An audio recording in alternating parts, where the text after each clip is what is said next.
날마다 솟는 샘물과 함께하는 오늘의 큐티 시간입니다. 3월 5일 목요일, 오늘 말씀은 요한복음 6장 30절로 40절의 말씀입니다.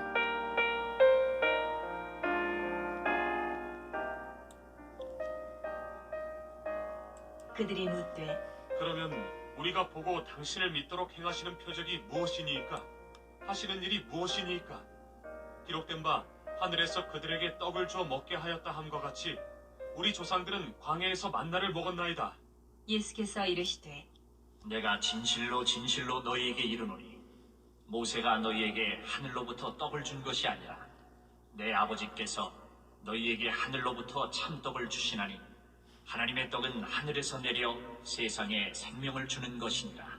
그들이 이르되 주여, 이 떡을 항상 우리에게 주소서.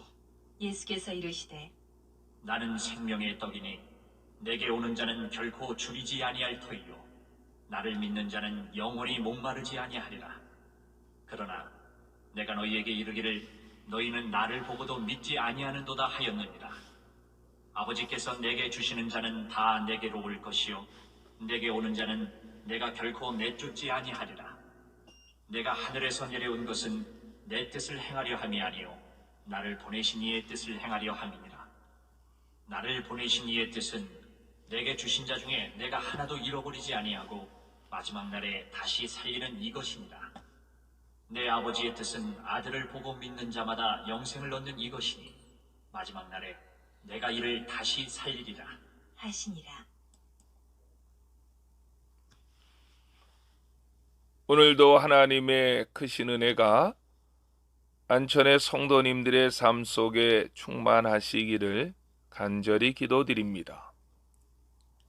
벳세다 광야에서 오병이어의 기사이적을 체험했던 군중들은 다음날 아침에도 그러한 이적을 체험하기 위해서 예수님을 찾았지만 예수님은 그곳에 계시지 않았습니다. 그러자 군중들은 포기하지 아니하고 물어서 예수님이 계신 가버나움까지 찾아갑니다. 이들을 향해서 예수님은 너희가 나를 찾은 것은 표적을 본 까닭이 아니요 떡을 먹고 배부른 까닭이라고 말씀하셨고 썩을 양식을 위하여 일하지 말고 영생하도록 있는 양식을 위하여 하라고 말씀하십니다. 그러자 그들은 영생하도록 있는 양식을 얻기 위해서는 우리가 무슨 일을 해야 하는구나 라고 생각을 하고 다시 주님께 질문합니다. 어떻게 하여야 하나님의 일을 하오리이까? 라고 말입니다. 이때 주님께서는 매우 중요한 신앙의 기본 진리를 말씀해 주십니다. 하나님께서 보내신 일을 믿는 것이 하나님의 일이라고 말입니다. 하나님의 아들 예수님을 믿는 것, 그분을 나의 구주로 영접하는 것, 이것이 하나님의 일이고 영생을 얻는 유일한 길입니다. 그러자 군중들은 예수님께 요구합니다. 당신이 하나님께서 보내신 자라는 증거를 우리에게 대십시오. 30절 말씀입니다. 그들이 묻되 그러면 우리가 보고 당신을 믿도록 행하시는 표적이 무엇이니이까? 하시는 일이 무엇이니이까? 라고 말입니다. 예수님께서 잘못된 신앙을 교정해 주실 때에 주님, 깨달음을 주셔서 감사합니다 라고 인정하고 잃어버린 믿음을 세워 가야만 하는데 군중들은 계속적으로 예수님의 말꼬리를 잡고 늘어집니다. 예수께서 이제까지 그분이 하나님의 아들 되신다는 증거를 얼마나 많이 그 군중들에게 보여주셨습니까? 만 하루가 지나기 전에도 그들에게 오병이어의 기사와 이적을 보여주시지 않았습니까? 제자들이 경험했던 주님께서 바다 위를 걸어오시고 바다와 바람을 명하여 잔잔하게 하신 사건은 모두가 다 주님께서 증명해 주신 예수님만이 하나님의 아들 되심을 보여주신 사건이 아닙니까? 오늘날에도 이와 같은 분들이 많습니다. 바로 신앙의 표적주의자들입니다. 어디에서 누가 병이 나았다 하면 우르르 몰려갑니다. 누가 고침을 받았다 하면 단숨에 달려갑니다. 그런데 표적주의를 따르는 자들에게는 큰 문제점이 있습니다. 그것이 무엇입니까? 표적을 보면 믿는 것이 아니라 또 다른 표적을 요구한다는 것입니다. 군중들은 예수님께 조상들이 광야에서 먹었던 만나에 대한 이야기를 했습니다. 그 의도는 오병이어와 같은 그러한 이적보다 이제는 더 커다란 기사와 이적을 보여서 예수님이 하나님의 아들이 되심을 나타내달라는 것입니다. 신구약 성경 전체를 보면 기사와 이적이 많았던 시대는 세 시대였습니다. 모세와 엘리야, 그리고 예수님의 시대입니다. 그런데 이때는 가장 믿는 자들이 적었습니다. 무엇을 말합니까? 기사 이적을 가지고 참 믿음을 얻는 것이 아니라는 말입니다. 더 큰 표적을 요구하는 무리들에게 주님은 32절로 33절에서 이렇게 말씀하십니다.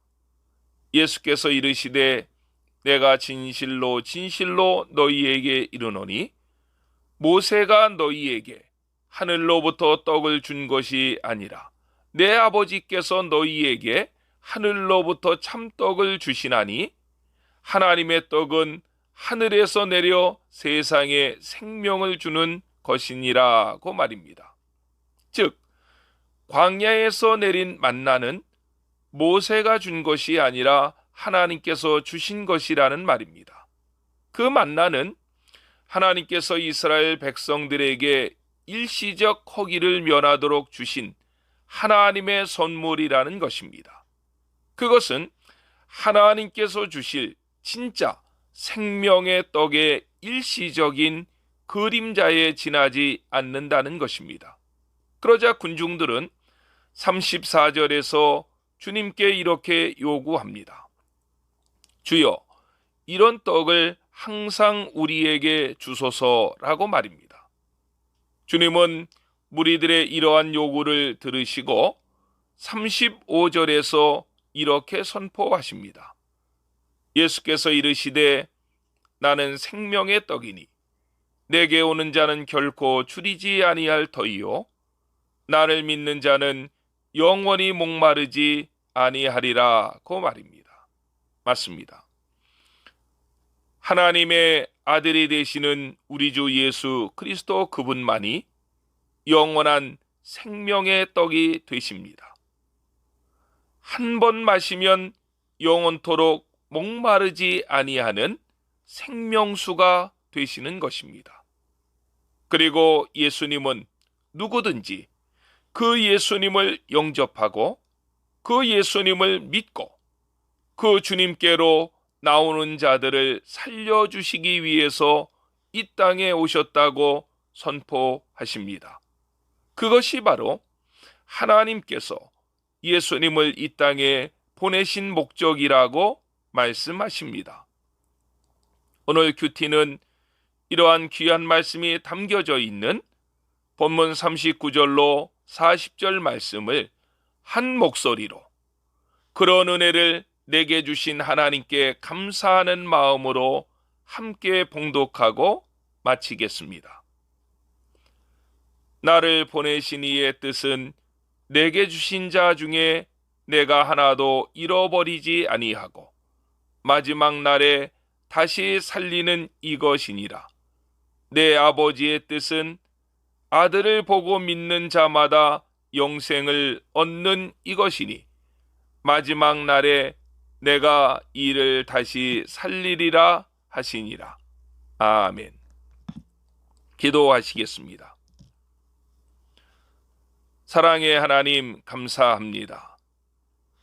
예수님 당시의 군중들은 수많은 이적을 보고도 믿지 아니했는데 내게는 보지 않고도 믿을 수 있는 믿음의 선물을 주셔서 감사드립니다.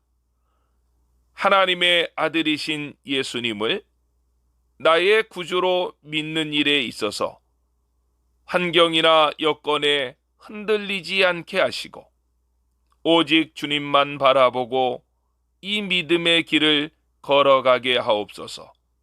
어려운 때입니다. 이 나라 이 민족을 도와주시고 우리의 죄를 용서하시며 코로나19로 인해서 고통을 받는 모든 이웃들을 위로해 주시옵소서. 예수님의 이름으로 감사하며 기도드렸사옵나이다. 아멘.